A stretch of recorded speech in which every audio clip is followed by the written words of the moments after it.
আমাদের এখন জনগণকে রাষ্ট্র ক্ষমতায় যুক্ত করতে হবে। যত দ্রুত সম্ভব রাষ্ট্রের মালিক জনগণ, তাদের হাতে রাষ্ট্র বুঝিয়ে দিতে হবে। শেখ হাসিনা মনে করত রাষ্ট্রের মালিক সে আর তার পরিবার। আমরা মনে করি রাষ্ট্রের মালিক হচ্ছে জনগণ।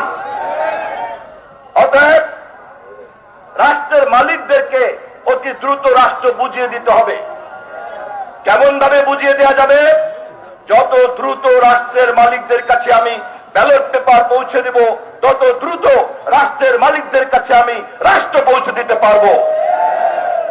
যারা ভোটের বিলম্ব করতে চান, তারা জনগণের কাছে ব্যালট পেপার দিতে চায় না।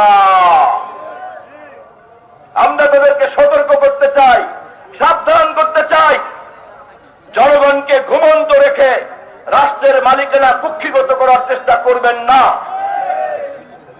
দেশের সকল সংকটের সমাধান হচ্ছে একমাত্র জাতীয় নির্বাচন, জাতীয় নির্বাচন, জাতীয় নির্বাচন।